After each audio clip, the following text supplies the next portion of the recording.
Our next speaker is Sophie Stevens, who's involved in Climate Camp and was involved with the Ratcliffe 20.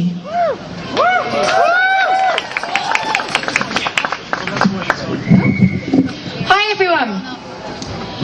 No one gets to choose the time that they were born into. You and I didn't select to live in an age of slash and burn cuts and crash and never learn economics.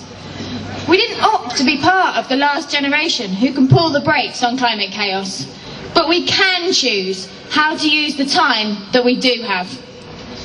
In April 2009, 114 people were arrested in a school in Nottingham preemptively for planning to break into a coal-fired power station and to shut it down to stop emissions for a week. I was one of them.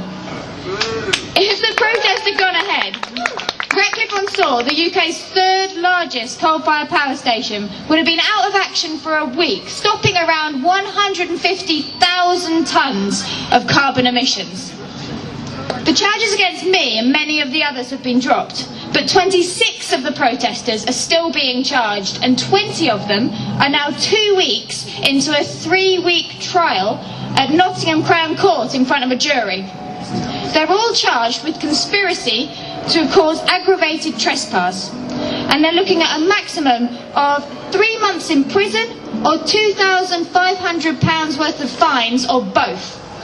Now, there are loads more details on the website, which is ratcliffeontrial.org, but the defence case is clear. The protesters, they plan to shut down Ratcliffe-on-Soar, but they are not guilty, because their actions were taken to prevent the greater crimes of death and injury caused by climate chaos. They took stock of their situation, the global climate crisis and their global social responsibility, and they chose to stand up and take that extra step.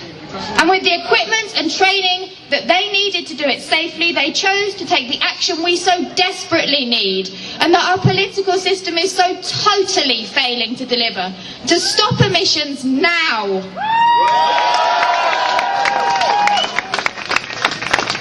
My call out today is for everyone to have the strength to take an extra step. For those who've shouted at the telly, to sign petitions, to write letters. For seasoned letter writers to get out on the streets, and for the protesters on the streets to take inspiration from the brave, audacious people on trial in Nottingham, and take a lead from the young people out here in all weathers to defend their education,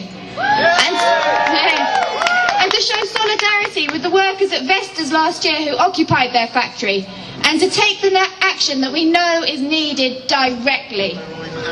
My call is to all of those who want to be the change they want to see, to step out of their comfort zones and up to the challenge. Because if we really have a chance of turning this whole mess around, a system that leads us to nothing but chaos and crisis, then we need to stand together and be strong. Because windows will smash and banners will unfurl. The challenge that we face is massive, but I, for one, am not going down without a fight.